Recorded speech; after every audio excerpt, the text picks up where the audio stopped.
beliau selalu berdoa di majelis-majelisnya para ulama.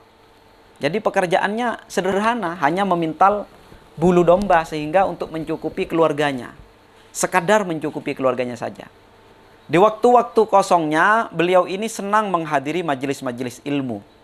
Dan ketika ada seorang ulama menyampaikan ilmunya, maka orang tua dari Al-Ghazali ini menangis dan berdoa, semoga anakku nanti jadi seorang yang ahli fikih, yang faqih, orang yang dalam ilmu agamanya. Juga ketika ada penceramah, muballigh, ketika ada muballigh, juga beliau berdoa sampai nangis, semoga anakku kelak menjadi seorang muballigh yang ulum.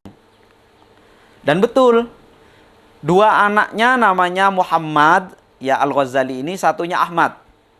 Abu Hamid Muhammad ini yang kita kaji kitabnya sekarang ini.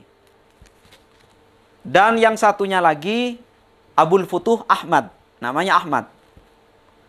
Yang Muhammad ini kelak menjadi ahli fikih, seorang faqih, seorang yang ahli di dalam ilmu agama dan bahkan di dalam ilmu-ilmu yang lain.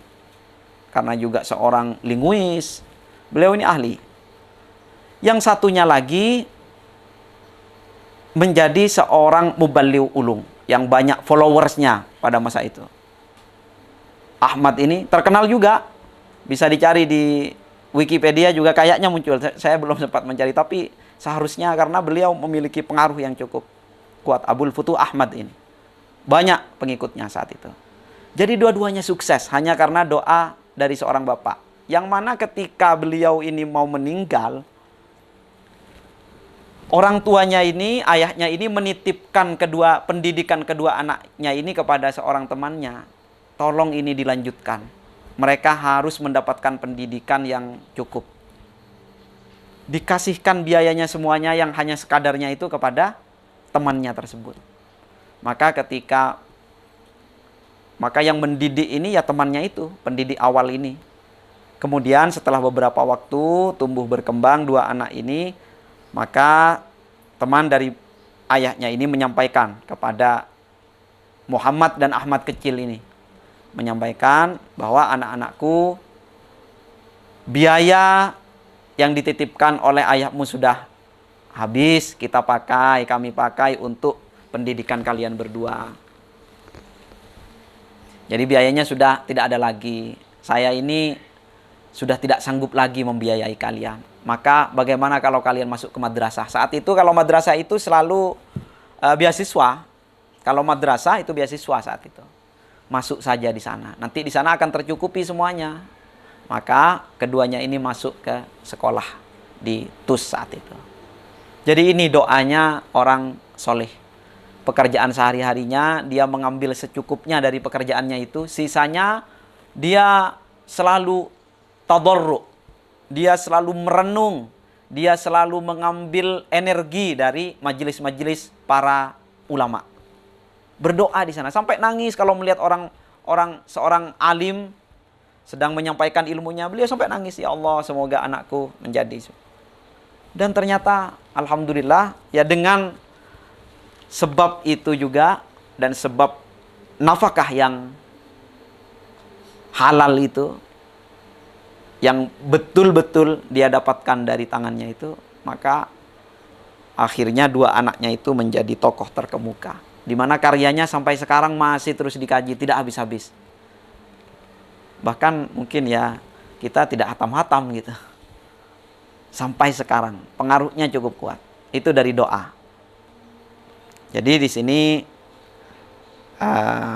editornya menyampaikan, memulai bagian dari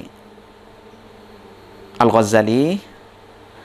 Alhamdulillahi haqqa hamdih wassalatu wassalamu ala khairi khalqih Muhammadin wa ala alihi wa sahbihi min ba'dih. Ini sudah masuk ke dalam matan. Alhamdulillahi haqqa hamdih. Alhamdulillah segala puji bagi Allah. Haqqa hamdih dengan sebenar-benarnya pujian. Wassalatu wassalamu, salawat dan salam ala khairi khalqih.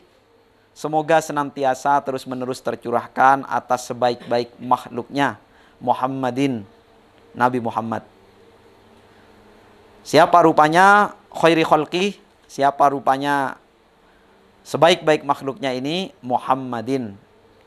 Rupanya Nabi Muhammad. Wa ala alihi, dan juga semoga keselamatan tercurahkan kepada alihi, wa ala alihi, kepada keluarganya, wa sahbihi, dan sahabat-sahabatnya, min ba'dih, setelahnya. Amma ba'd. Fa'lam ayyuhal harisul muqbil, fa'lam ayyuhal harisul muqbilu ala iqtibasil ilmi al-mudhiru min nafsihi sidqar rawbati wa fartat ta'attusi ilaihi. Fa'lam ayyuhal haris. Fa'lam, ketahuilah olehmu, ayyuhal haris, wahai para pembelajar yang sangat ingin, yang haus ilmu. Al-muqbil ala iqtibasil ilmi, yang menaruh perhatian dan kesungguhan terhadap ilmu. Ini sifat-sifat pembelajar sejati ini. Pertama, al-haris, memiliki gairah keilmuan. Selalu tumbuh gairah keilmuan. Bangun tidur yang diingat ilmu. Al-muqbil ala iqtibasil ilmi, yang selalu menaruh perhatian, memiliki kesungguhan terhadap ilmu. Al-mudhiru min nafsihi, yang nampak dari jiwanya. Sidqar rawbati, dengan benar-benar cinta ilmu. Jadi selalu nampak kecintaannya terhadap ilmu.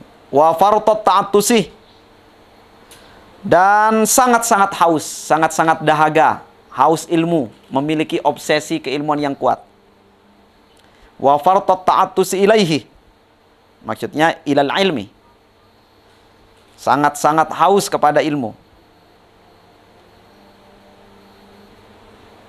In kunta, jika engkau ada, wahai Pak Al-Haris, wahai penuntut ilmu,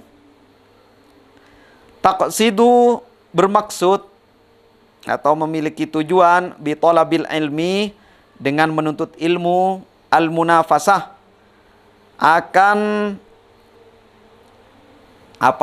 menang-menangan, berkontestasi. Al-munafasah ini berkontestasi. Jika maksud tujuanmu di dalam menuntut ilmu, in kunta taqsidu bi talabil ilmi al-munafasata, berkontestasi, menang-menangan. Cuma kalau itu maksudmu mencari ilmu, wal mubahata, dan gagah-gagahan. Kalau maksudmu mencari ilmu itu menang-menangan, gagah-gagahan, wat taqadduma 'alal aqrani, dan unggul-unggulan di antara teman-temannya, di antara rekan-rekan sejawatnya. Tujuan mencari ilmu untuk unggul-unggulan. Wastimalata wujuhin nasi ilaika. Nah, jadi kalau kamu bermaksud di dalam mencari ilmu itu istimalata wujuhin nasi ilaika, menghadapnya wajah-wajah manusia kepadamu, artinya ingin mendapat pandangan, mendapat like yang banyak, mendapat follower yang banyak. Wa jam'ahu tamid dunya, dan juga mengumpulkan materi dunia. Jika ini memang tujuanmu di dalam menuntut ilmu, jam'ahu tamid dunya, mengumpulkan materi. Tadi mengumpulkan penggemar, mengumpulkan materi. Istimalata wujuhin nas, ya kan? Mengumpulkan penggemar. Jam'ahu tamid dunya, mengumpulkan materi. Fa anta sa'in, maka engkau berada di dalam langkah, maka engkau melangkah. Fa anta sa'in, maka engkau melangkah atau berusaha fi fi hadami dinika, untuk meruntuhkan agamamu, wa ihlaki nafsika, dan mencelakakan, membinasakan jiwamu.